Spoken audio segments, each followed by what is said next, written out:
Hey guys, welcome back to Just Me Always. I just want to thank everyone for tuning into my channel, liking my content, my cooking videos. But honestly, this channel is going to explore a lot of different things: girl talk, chit chat, love, how to love yourself, men, women, just things happening around the world, how to save money. I'm just a girl, a book of all trades.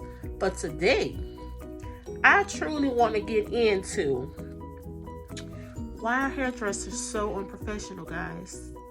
Why are they so unprofessional in this life that we live? Now this little get up is a homemade style. I did it myself, but let's get into it. Things first is I've been going to my hairdresser for maybe over 10 plus years. I love her.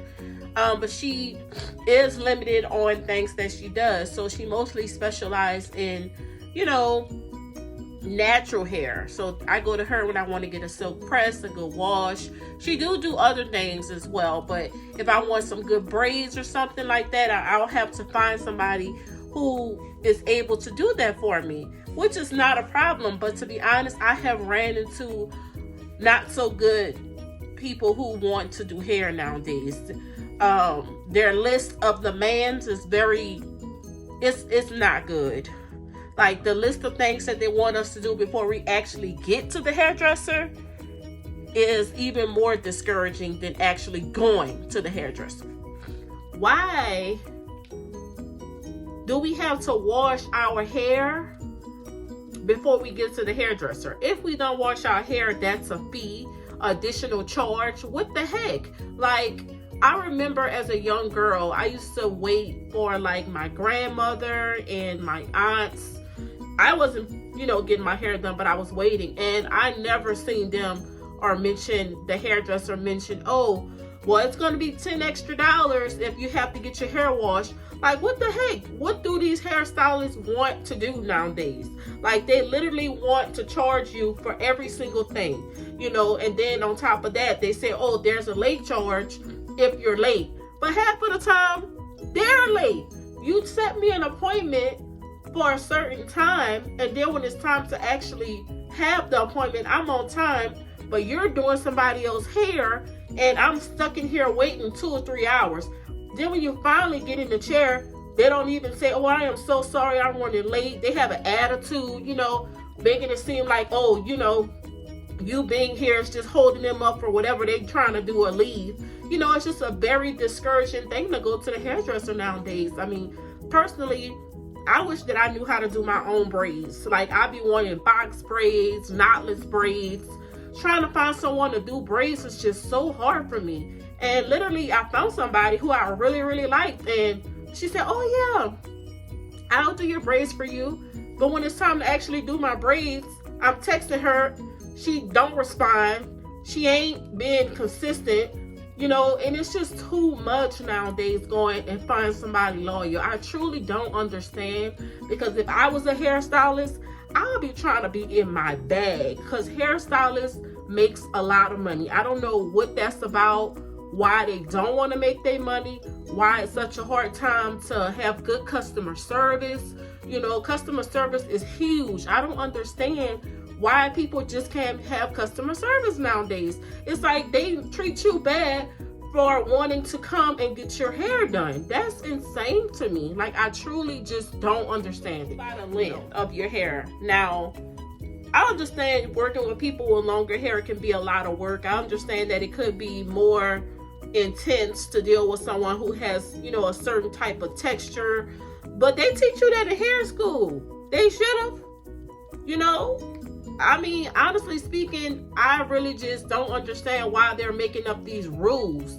I seen on social media, somebody had charged the lady to trim up her little edges at the back, child.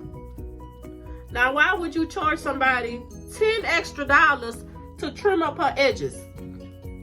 I don't get that. It's like they out to make you pay for their card note or their mortgage is not, hold on, get in your bag. Now, I understand, make your money, get your bag. Ain't nobody stopping you for doing that, but don't get over on people because you desperate trying to make up rules and policies and stuff that is not normal. Like, it's literally ridiculous to have these type of conversations. And honestly, it's in the Black community. You know, like I haven't found a good hairstylist in a very long time. I live in Austin. I would say they have a lot of good hairstylists, probably where I'm from, in New Orleans, probably Houston, Dallas, finding. And then, let's be honest, some people don't want everybody in their head. I know I don't. I don't want everybody in my head. I believe in like superstitious. Like, if you touching my hair, like I don't want, you know, if you don't have no growing hands, like, you know, and my hair can fall out. It's just a superstitious thing. But I believe in, you know, somebody who don't have growing hands can mess up your hair growth. So it's just one of those things where you just take a huge risk letting somebody who really don't know what they're doing into your hair, and it can fall out. You know, I don't know if that's in other cultures, but where I come from, that's a big thing. But I just really was talking to a friend of mine, just saying how disappointing it is nowadays to actually find a good hairstylist. They charge you for every single thing. Customer service is awful.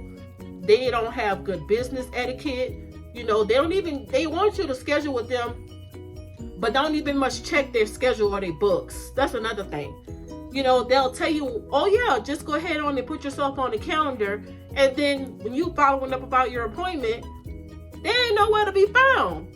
Then when they finally get a hold of you, it's 2, 3, 4, 5 weeks later. Come on, ladies, we need to do better. Get in your bag, that's fine. Make your money, but there's a different type of way to do that. You know, I had personally did this hairstyle myself.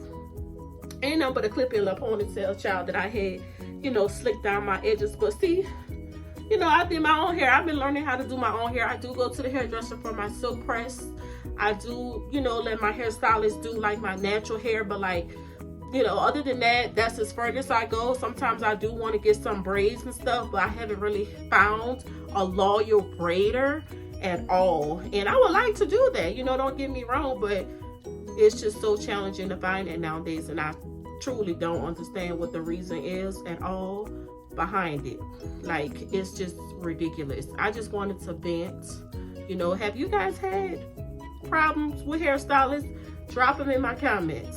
Let me know, because I know I ain't the only one who feeling like this. I know there's a lot of other people in different areas, different part of the world, who have challenging experiences with these hairstylists, child, and they need to do better. Like, y'all literally need to get better with customer service, have some type of etiquette class or something about how to treat your customers who've been waiting for hours on end because you overbooked yourself.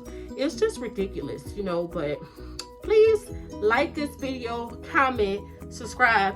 Let me know about your experiences. We could chit chat in the comments below. I'm sure I had missed a lot of other things, but I really just wanted to touch on that particular topic about these hairstylists today.